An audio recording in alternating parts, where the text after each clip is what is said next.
पूरे देश में, पूरी दुनिया में और जम्मू कश्मीर में भी बहुत ही काबिल तरीन और बहुत ही इफेक्टिव मीडिया के लोग हैं, जर्नलिस्ट हैं।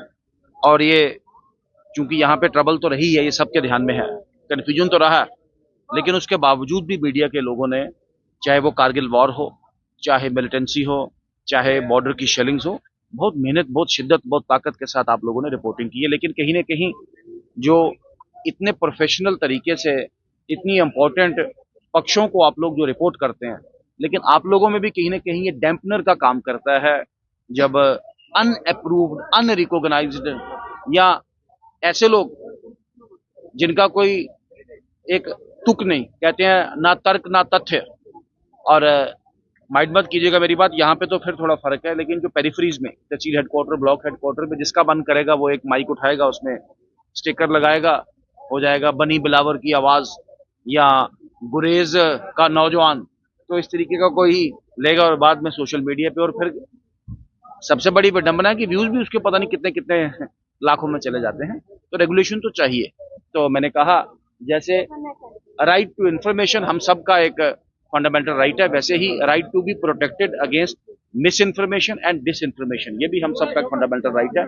इस सब को लेके आज विधानसभा के पटल पे हमने बात की, और बड़ी विडंबना है कि सरकार ने इतने गंभीर विषय पे, आप सबने जवाब पढ़ा, अभी तक सिर्फ 28 रिबट्टल दिए हैं।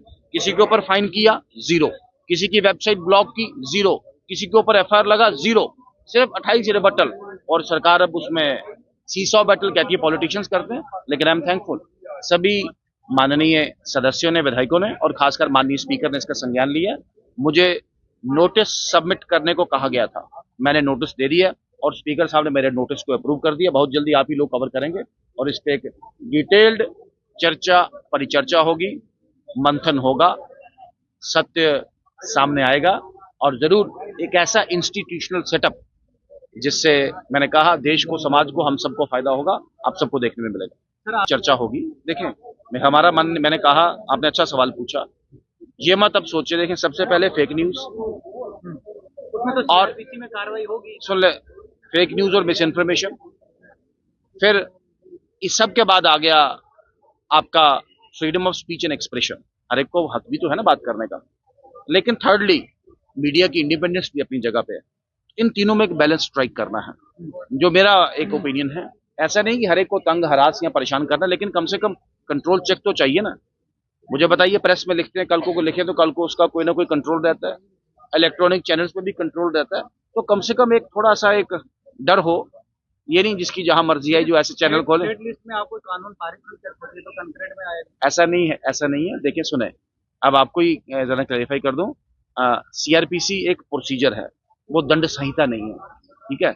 पिनल कोड भारतीय न्याय बीएनएसएस है, और बीएनएसएस में ऑलरेडी वहां पे पनिशमेंट प्रेस्क्राइब्ड है फॉर फेक इन्फॉर्मेशन। उसके बाद डायरेक्टली अगर आप आए, फिर आईटी एक्ट आ गया आपका, फिर थर्डली अगर आप आए, फिर डीआई पीआर का एडमिनिस्ट्रेटिव रोल आ गया। मैंने कहा, एक वी विल कॉल, एक इंडिपेंडेंट, एक ऐसा हम एक मैकेनिज्म तय कर पाए सबके साथ, एक ज्वाइंट, चाहे सीआईडी है, चाहे पुलिस है, चाहे डीआईपीआर है, चाहे आईटी डिपार्टमेंट है, और इससे हम रेगुलेट कर पाए। एआई के माध्यम से ज्यादा मुश्किल नहीं होगा रेगुलेट करना, और रेगुलेशन के साथ मुझे लगता है ट्रुथ ज्यादा बेहतर से लोगों के पास जाएगा। आप लोगों को भी, आपकी भी हरासमेंट हो, ये भी हम इंश्योर करेंगे, ऐसा ना हो।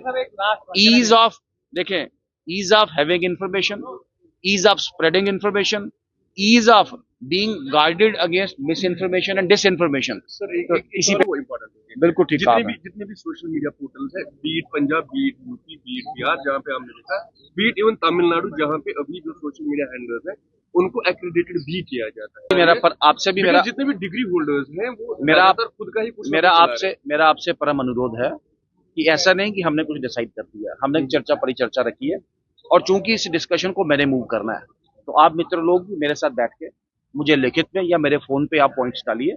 देखें, ट्रुथ कभी भी एक आदमी के पास है, एक व्यू पॉइंट कभी नहीं होता। वो कहते हैं कि how my idea, how my view point contribute to the greatest good of the greatest number. तो मेरा व्यू पॉइंट, मेरा आइडिया और कॉम्प्रिहेंसिव बन पाए, आप we are open to each and everybody. आप हमें भी दीजिए, मुझे वो डिबेट इनिशिएट करनी। बाकी साहिबान, इंपॉर्टेंट विषय में इस पे आ जाऊं, सुने, बहुत इंपॉर्टेंट बात है आपकी। ये बहुत बड़ा आरोप प्रत्यारोप है सरकार के ऊपर कि एडवर्टीजमेंट का फेयर डिस्ट्रीब्यूशन हो। हम इस चर्चा में ये भी बात करेंगे कि एडवर्टीजमेंट का फेयर डिस्ट्रीब्यूशन हो, और ठीक है जो पैसे पेपर बेच के मिलते हैं या जो आजकल व्यूज के साथ जो मोनेटाइजेशन होती है उससे पेपर चल नहीं सकता। अगर आपको प्रॉपर फ्री एंड फेयर आपको रिपोर्टिंग अगर करनी है तो वाकई में एडवर्टीजमेंट फ्री और फेयर तरीके से बंटनी चाहिए, और खासकर यंग नौजवान और जो बडिंग जो पोर्टल्स हैं जो कंट्रीब्यूट कर रहे हैं और या ऐसी जो मैगजीन्स हैं या ऐसे जो न्यूज़पेपर्स हैं सबको एनकरेज किया जाना चाहिए।